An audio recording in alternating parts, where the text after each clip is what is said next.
Hi, I'm Michael Maher, CEO of OnePassport.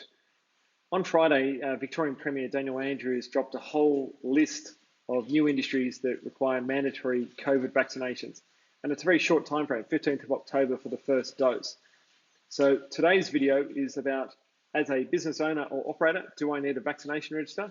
And two, what kind of functionality should I be looking for in a vaccination register? So back to Daniel Andrews.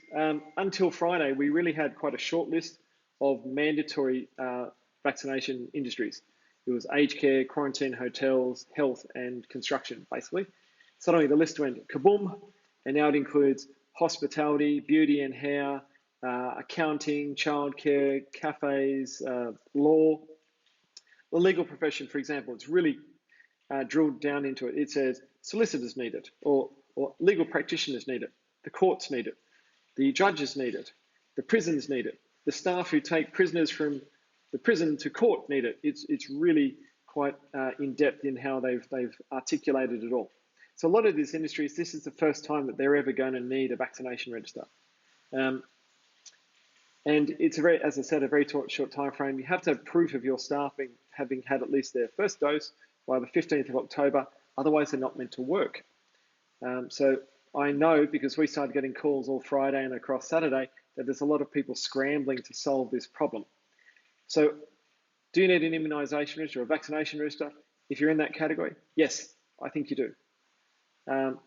And why? Here are the things you should look for, and these are the reasons why you should have one. Firstly, it is too complex to do this either in a spreadsheet or create a little hole inside your CRM or your HR system and shove some vaccination details into there. Because you need to track information like what type of vaccine did they get? Is it Pfizer, Moderna, AZ? Now that we're letting international students and some international workers in, we're going to start having to track the China's Sinovac and the Indian equivalent as well. Though they're not being given here in Australia, they'll actually be allowed into Australia with those vaccines. So you've got to track which vaccine. Is it dose 1, dose 2? We're probably going to need boosters, which will be dose 3. It might be an ongoing thing. We're going to start having expiry dates or alerts where you have to have your third by this date kind of thing.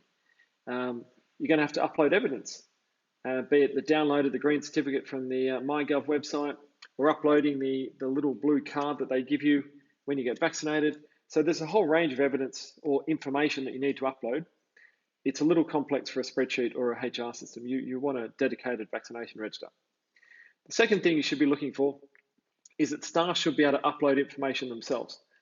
After they get their vaccination and they have to sit there for 15 minutes so they don't fall over, on their phone, they should have a smartphone app where they can enter the information and take a picture of the evidence, like that little blue card, and it automatically updates the vaccination register held by their employer.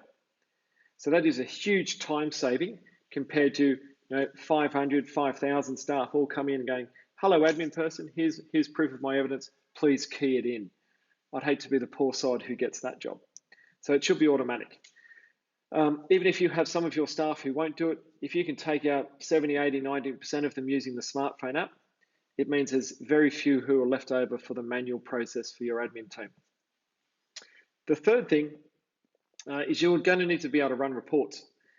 Anyone who falls under those categories can receive an unannounced visit of a regulatory compliance person who walks in and goes, give me your vaccination register, please, or run a report on vaccinations among your staff, please.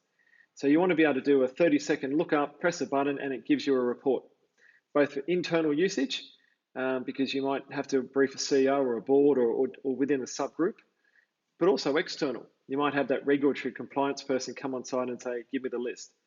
Or you might be in an industry like consulting where you send your staff into other people's sites and that client of yours says, hey, the 10 people you're sending, I need proof of their vaccination. So the big three. You need a dedicated register because it's too complex to run in a spreadsheet. Secondly, staff should be able to update it themselves. And thirdly, you need to be able to easily see dashboards, metrics, and be able to run reports for both internal use and external use.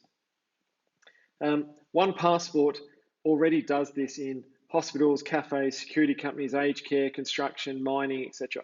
This is one of the things we do. And we've done it since way before COVID because we work in industries where they've had drug and alcohol testing through to vaccinations as part of their compliance. If you need this support, please reach out to us. We are here to help. We got into this space, especially in aged care. No one's got any money in aged care. We don't charge like a wounded bull. We wanted to help an industry like aged care. So if you're suddenly in this space and need help, give us a call. Send a message on LinkedIn, Facebook, or go to our website and fill in an inquiry form. Just go to onepassport.co. Take care and good luck with this. It's an interesting time.